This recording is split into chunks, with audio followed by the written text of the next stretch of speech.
विद्यार्थी मित्र हो, आपण आता तिसऱ्या चॅप्टरला सुरुवात करणार आहोत. The name of the chapter is chemical reactions and equation. गेल्या वर्षी आपण ॲटमचा, मॉलिक्यूलचा, एलिमेंटचा, कंपाऊंडचा, मिक्सरचा स्टडी केलेला आहे. Now will discuss about in your book the first question is that what are the types of the molecules of elements and compounds. The first we discuss about the types of the molecules of the elements and compound. Generally there are two types of the molecules. First consider that the molecules. In last year you had studied that there are two types of the molecule. One is the elemental molecule and second is the compoundal molecule. Firstly consider there are two types of the molecules. The first is the elemental molecule and second is the compoundal molecule. की जे molecule फक्त एका आणि एका एलिमेंटपासूनच तयार झालेले असतील त्यांना म्हणायचं एलिमेंटल मॉलिक्यूल, आणि जे मॉलिक्यूल दोन किंवा दोनापेक्षा जास्त एलिमेंटनी तयार झालेले असतील त्यांना म्हणायचं कंपाऊंडल मॉलिक्यूल असं म्हणायचं. मग generally there are four or five types of the elemental molecule. The first is the monoatomic molecule, second is the diatomic molecule, third is the triatomic molecule, fourth is the tetraatomic molecule, and then fifth is the polyatomic molecule or octaatomic molecule. Octaatomic molecule. The type of the molecule which will be depends upon it contains the how many number of atoms. Monoatomic molecules means what? Monoatomic means the molecule which contains one and only one atom. That type of the molecule is known as the monoatomic elemental molecule. For example, all the inert gas elements, मग याच्यामध्ये असेल helium, neon, argon, krypton and xenon. All these inert gas elements are the monoatomic elemental molecules. That means that molecule contains one and only one atom. जी helium असेल, neon असेल, argon असेल, krypton असेल, याची symbolic representation जे दिलेले आहेत, तर त्याच्यामध्ये प्रत्येक मॉलिक्यूल जो काय आहे त्या प्रत्येक मॉलिक्यूलमध्ये फक्त एक आणि एकच जर ॲटम असेल तर त्या मॉलिक्यूलला म्हणायचं मोनोॲटॉमिक मॉलिक्यूल. मग याच्यामध्ये कोणते एक्झाम्पल आले तर याच्यामध्ये इनर्ट गॅस एलिमेंटमध्ये असणारे जे काही एलिमेंट आहेत ते सगळे मोनोॲटॉमिक मॉलिक्यूल्स आहेत. Diatomic molecules means what? The molecule which contains the two atom of the same element. Two atom of the same element, not different element. For example oxygen असेल, nitrogen असेल, त्याच्यानंतर hydrogen असेल, chlorine असेल, bromine असेल, iodine असेल. All these molecules are known as the diatomic molecules. The molecule which contains the two atoms of the same element. ऑक्सिजनचा एक molecule म्हणजे O2, म्हणजे या O2 मध्ये ऑक्सिजनचेच फक्त दोन ॲटम असतील तर असे जे काही मॉलिक्यूल असतील अशा मॉलिक्यूलना म्हणायचं diatomic molecule. What do mean by triatomic molecule? For example oxygen, ozone, O3. The molecules which contains the three atoms of the same element, that molecule is known as the triatomic molecule. Same एलिमेंटला खूप महत्त्वाचं आहे elemental मॉलिक्यूलमध्ये, की ज्या मॉलिक्यूलमध्ये फक्त आणि फक्त तीनच ॲटमनी मॉलिक्यूल तयार झालेला असेल अशा मॉलिक्यूलला म्हणायचं ट्रायॲटॉमिक मॉलिक्यूल, आणि याचं एक्झाम्पल आहे oxygen. Tetraatomic molecules means what? The tetraatomic molecules means the molecule which contains the four atoms of the same element. हे सगळे जे काय टाईपचे आहेत हे सेम एलिमेंटचे दिलेले त्याला आपण एलिमेंटल म्हणतो. The molecule which contains the 4 atoms of the same element, that type of the molecule is known as the tetraatomic molecule. आणि या टेट्राॲटॉमिक मॉलिक्यूलचे एक्झाम्पल आहे फॉस्फरस. की फॉस्फरसचा एक मॉलिक्यूल तयार होण्यासाठी त्यामध्ये फॉस्फरसची 4 ॲटम असावे लागतात. तेव्हा त्या टाईपच्या मॉलिक्यूलला काय म्हणायचं? टेट्राॲटॉमिक मॉलिक्यूल्स. त्याचं एक्झाम्पल आहे फॉस्फरस. आणि शेवटचं जे एलिमेंटलचं दिलं आहे ऑक्टॅॲटॉमिक मॉलिक्यूल्स. Sulphur S8. ज्यावेळी सल्फरचे 8 ॲटम एकत्र येतात तेव्हा सल्फरचा एक मॉलिक्यूल तयार होतो. याचा अर्थ असा नव्हे की प्रत्येक एलिमेंटचा जो काही मॉलिक्यूल असेल त्यामध्ये ॲटमची संख्या सेम असेल असं नव्हे. ज्यावेळी सल्फरचे 8 ॲटम एकत्र येतात तेव्हा त्यापासून तयार झालेला जो काही मॉलिक्यूल आहे त्याला म्हणायचं ऑक्टॅॲटॉमिक मॉलिक्यूल असं म्हणायचं. The molecule which contains the 8 atom of the same element is known as the octaatomic molecule. For example, the sulfur. These are the types of the elemental molecule. की जे फक्त एका टाईपच्याच एलिमेंटने मॉलिक्यूल बनलेले असतील त्यांना म्हणायचं elemental molecule. The first is the monoatomic, second is the diatomic, third is the triatomic, fourth is the tetraatomic, and fifth is the octaatomic molecules. Compoundal molecules means what? When 2 or more atoms of the different elements combine together to form a molecule, that is known as the compoundal molecule. For example, carbon plus oxygen, there is the formation of the carbon dioxide. Means what? One atom of the carbon combine with the 2 atom of the oxygen or one molecule of the oxygen, not 2 atom of the oxygen, one molecule of the oxygen. There is the formation of the compoundal molecule. Means what? When 2 or more atoms oblique molecules combine together to form a molecule, that type different element. When 2 or more atoms of the different molecules, different elements combine together to form a molecule, that type of the molecule is known as the compoundal molecule. परत एकदा पहा. When 2 or more atoms of the different element combine together to form a molecule is known as the compoundal molecule. For example, carbon is the one element, oxygen is the another element. There are one atom of the carbon and one molecule of the oxygen to form a new substance. That type new molecule, that is known as the compoundal molecule. Compoundal molecule मध्ये 2 किंवा 2पेक्षा जास्त item हे different एलिमेंटचे असू शकतात किंवा एका एलिमेंटचा एक ॲटम आणि दुसऱ्या एलिमेंटचा एखादा मॉलिक्यूल याने तयार होणारा जो काही मॉलिक्यूल असेल त्याला सुद्धा आपण काय म्हणू शकतो? कंपाऊंडल मॉलिक्यूल. आता खरं तर याच्यामध्ये ऑक्सिजन मॉलिक्यूल आहे आणि कार्बन इथं ॲटम आहे. मग त्याच्यापासून तयार झालेला जो काही मॉलिक्यूल आहे त्याला म्हणायचं कंपाऊंडल मॉलिक्यूल किंवा सुटसुटी डेफिनेशन करा. When 2 or more atoms of the different elements, when 2 or more atoms of the different elements combine together to form a molecule, that type of the molecule is known as the compoundal molecule. For the formation of the molecule, which demands are necessary for the formation of the molecule, किंवा molecule तयार होत असताना नेमके कोणकोणते घटक आवश्यक आहेत? The first we consider that how the molecule is formed, on which factor the formation of the molecule is necessary. That means generally in 9th standard you had studied that the chemical reaction. During the period of the 18th and 19th century, 18व्या आणि 19व्या शतकामध्ये the scientists demonstrated some basic chemical experiments, and with the help of these experiment they explained there are some changes are occurred in the substances.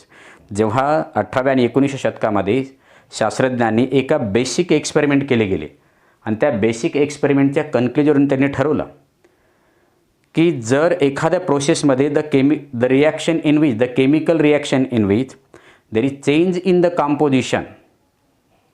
When the new substance is formed, there is change in the composition, that type of the change is known as the chemical change. ज्यावेळेस शास्त्रज्ञांनी हे प्रयोग केले गेले 18व्या आणि 19व्या शतकामध्ये, तेव्हा प्रयोगांती त्यांना आढळून आलं की काही पदार्थामध्ये रिॲक्शन होत असताना when there is the chemical reaction between the two or more substances, the chemical change जो काय आहे permanently change is occur, and when during the period of the chemical reaction permanent change takes place. तर त्यांच्यामध्ये permanent change त्यांना आढळून आला. That type of the change is known as the chemical change. आणि sometimes in process in some experiments they found that the temporary change is awkward. त्यांना काही प्रोसेसमध्ये temporary change आढळून आलेला आहे. Temporary change is awkward, but in that temporary change only there is change in the state. फक्त त्याच्यामध्ये state change झालेले. You can regain that original substance. म्हणजे काही प्रोसेसमध्ये त्यांना असं आढळून आलेलं आहे की दोन किंवा दोनापेक्षा जास्त सबस्टन्स एकत्र आले तर त्याचं कंपोजिशनच चेंज होतं. अशा वेळेस जो काही परमनंट चेंज झालेला आहे त्या परमनंट चेंजला म्हणायचं केमिकल चेंज. आणि काही प्रोसेसमध्ये काही एक्सपेरिमेंटमध्ये त्यांना असं आढळून आलं की कंपोजिशन चेंज होत नाही आहे, पण त्याच्यामध्ये टेम्पररी चेंज होत असताना स्टेट चेंज होते. तेव्हा अशा चेंजला म्हणायचं फिजिकल चेंज असं म्हणायचं. तुमच्या पुस्तकामध्ये तुम्हाला आयडेंटिफाय करायला दिलेले आहेत. रिपनिंग ऑफ द फ्रूट्स असेल. Ripening of the fruits that means when fruit is ripening you can not prepare the ripening fruit in the raw material. Therefore that change is nothing but the permanent change. That is the example of the chemical change. किंवा milk is converted in to the curd. जर आपण दुधाचं दह्यामध्ये रूपांतर केलं तर you can not prepare the milk from the curd. तेव्हा that type of the change is also known as the chemical change. But physical चेंजचे एक्झाम्पल दिलेलं आहे. When we provide the heat to the ice, when ice melt in to water liquid state, that means आईसची state आहे सॉलिडमध्ये, वॉटरची state आहे लिक्विडमध्ये. म्हणजे जेव्हा heat provide केली तेव्हा हीट प्रोव्हाइड केल्यानंतर फक्त त्याची स्टेट चेंज झाली. There is no change in that material. तसं केमिकल चेंजमध्ये व्हेन वी प्रोव्हाइड द किंवा when we prepare the ripening of the fruits, in the ripening of the fruits the composition is change. त्याच्यामध्ये कंपोजिशनच change झालेले आहे. You can not regain original composition. That means that type of the change is known as the chemical change. असे पुस्तकामध्ये example दिलेले आहेत. तुम्ही easily identify करू शकता. डेली लाईफमध्ये जे जे एक्झाम्पल आहे तुम्ही इझिली आयडेंटिफाय करू शकता की that is the physical change or that is the chemical change. The physical change काही एक्सपेरिमेंट दिले आहेत. आपल्याला 5 ॲक्टिव्हिटी दिलेल्या आहेत. पण ते 5 ॲक्टिव्हिटी ज्यावेळेस शाळा सुरू होतील त्यावेळेस एक्सपेरिमेंटली आपल्याला प्रूव्ह करता येईल. पण तरीही आपल्याला physical change and which parameters are necessary in the physical chain. Only temperature and pressure parameters are necessary to change the state of the matters. For example, when we take the ice and provide the heat to the ice, that ice is converted into the water. Again we continuously provide the heat to the water is converted into the vapor. That means what? Where this state of the ice is solid state, water is liquid state and vapor is gaseous state. Means heat means to increase the temperature, and when we increase the temperature the state will be changed but composition will be same. The molecular formula of the ice is H2, water is H2 and vapor is also H2. There is no change in the composition but only there is in the state. Therefore that type of the change is known as the physical change. हे example आपलं सांगता येईल physical चेंजचं. पण chemical चेंजमध्ये नेमकं काय होतं? When before the chemical change chemical reaction takes place between the 2 or more substances. आणि जेव्हा 2 किंवा 2पेक्षा जास्त सबस्टन्समध्ये no physical change without the chemical reaction. Chemical रिॲक्शनशिवाय केमिकल चेंज होत नाही. आता खरं तर हे सगळे केमिकल चेंज जे आहेत, chemical reaction depends upon the, नेमकी केमिकल रिॲक्शन ही कोणावर डिपेंड आहे? Chemical reaction depends upon the substances which take part in a chemical reaction. जे सबस्टन्स केमिकल रिॲक्शनमध्ये पार्टिसिपेट होतात त्या केमिकल रिॲक्शनमध्ये पार्टिसिपेट होणाऱ्या सबस्टन्सचे जे काही बॉन्ड ब्रेक होतात. For example if you take the example, carbon is burn in the, coal is burn in the presence of the oxygen, there is the formation of the CO2.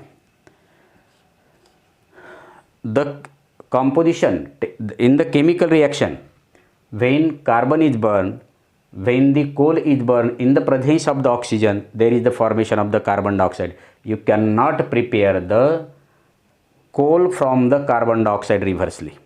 Carbon डायऑक्साईडपासून आपण परत Coal मिळू शकत नाहीत किंवा त्याच्यापासून Coal purely आपण मिळू शकत नाही. तेव्हा that type of the change is known as the chemical change. म्हणजे नेमकं केमिकल चेंजमध्ये काय होतं?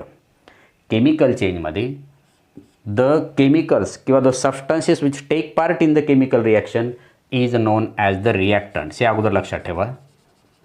And the new substance is form, that new substance is known as the product. म्हणजे नेमकं काय होतं याच्यामध्ये?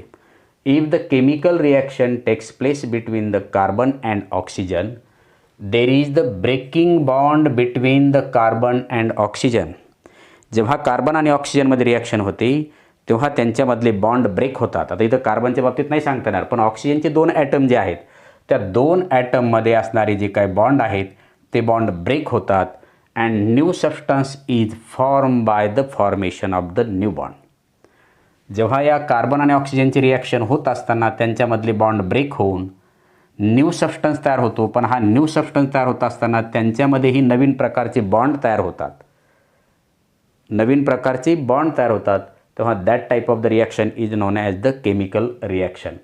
मग नेमकं यांचे बॉन्ड ब्रेक होत असताना काय होतं नेमकं की carbon contains atomic number of the carbon is 6 and there are 2 atoms of the oxygen. 1 is here and 1 is there. The number of electrons present in the outermost orbit of the carbon is 4. Number of electrons are present in the outermost orbit of the each oxygen atom is 6. मी डॉटने electron दाखवलेले आहेत. मग both of them are the non metals. मग जेव्हा याच्यामध्ये reaction होते तेव्हा याच्यामध्ये कार्बन 2 कार्बनच्या इलेक्ट्रॉनची शेअरिंग ही एका ऑक्सिजनमधील 2 इलेक्ट्रॉनची होते.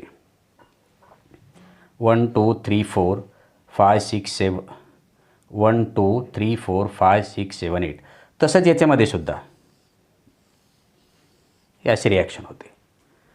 आणि मग इलेक्ट्रॉनची शेअरिंग झाल्यामुळे याच्यामध्ये शेअरिंग झाल्यामुळे देर is the formation of the COO. तर याच्यामध्ये बॉन्डिंग शेअरिंगची झाल्यामुळे नेमकं म्हणजे काय होतं की याच्यामध्ये असणारे जे काय बॉन्ड होतात ते ब्रेक होतात आणि नवीन जी काय बॉन्ड फॉर्म झालेले आहेत ते प्रॉडक्टच्या फॉर्ममध्ये तयार होतात. म्हणजे if the reaction takes place between the 2 or more atoms of the different elements which will be depends upon it contains the how many number of the electrons present in their outermost orbit. खरं ही reaction जी काय होत आहे त्यांच्या outermost ऑर्बिटमध्ये किती electron आहेत याच्यावर अवलंबून असते आणि त्यानुसार आपण त्याची व्हॅलन्सी डिफाईन केलेली आहे. What do mean by valency?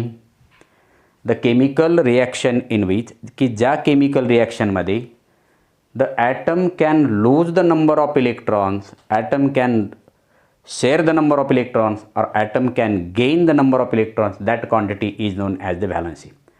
म्हणजे reaction between the 2 or more atoms of the different elements which will be depends upon their valency. The valency of the carbon is 4 and oxygen is 2. इथं sharing होणाऱ्या electron outermost ऑर्बिटमध्ये 4 electron आहेत, पण हे 4 electron share होतात. इथं प्रत्येक oxygen 2 electron share करतो म्हणून आपण ऑक्सिजनची व्हॅलन्सी ऑक्सिजनची आउटरमोस्ट ऑर्बिट कंप्लीट करण्यासाठी 2 इलेक्ट्रॉन्स आर नेसेसरी आहेत. इथं आउटरमोस्ट ऑर्बिट कंप्लीट करण्यासाठी 2 इलेक्ट्रॉन नेसेसरी आहेत आणि याचं आउटरमोस्ट ऑर्बिट कंप्लीट करण्यासाठी 4 इलेक्ट्रॉन नेसेसरी आहेत. मग हे 4 इलेक्ट्रॉन जर ऑक्टेट पूर्ण करायचं असेल तर हा कार्बन ॲटम जो काय आहे तो या प्रत्येक ऑक्सिजनबरोबर 2 इलेक्ट्रॉनची शेअर करतो.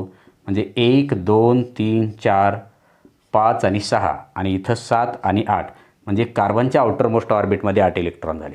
तसंच प्रत्येक ऑक्सिजनच्या 1 2 3 4 5 6 7 आणि 8 म्हणजे ऑक्सिजनची ही ऑक्टेट स्टेट पूर्ण झाली. याचाही विचार केला तर 1 2 3 4 5 6 7 आणि 8 म्हणजे प्रत्येक ॲटमच्या आउटर स्टेट ऑर्बिटमध्ये 8 इलेक्ट्रॉन कंप्लीट होतात तेव्हाच त्याच्यामध्ये रिॲक्शन होते आणि याला म्हणायचं आपण व्हॅलन्सी. म्हणजे what do mean by valency? In the chemical reaction number of atoms can lose the electron, gain the electrons or share the number of electrons, that is known as the valency. म्हणजे कोणत्याही दोन ॲटममध्ये किंवा मॉलिक्यूलमध्ये reaction होत असताना त्या प्रत्येक ॲटमच्या outermost ऑर्बिटमध्ये किती electron आहेत, म्हणजे त्यांना किती इलेक्ट्रॉनची गरज आहे किंवा किती इलेक्ट्रॉन ते गेन करतील किंवा लूज करतील किंवा शेअर करतील कंप्लीट आउटरमोस्ट ऑर्बिट करण्यासाठी आणि रिॲक्शन घडवण्यासाठी, तेव्हा त्याला म्हणायचं व्हॅलन्सी. म्हणजे the chemical reaction in which an atom can lose the number of electron, gain the number of electron or share the number of electrons is nothing but the valency of that element. And today you stop here.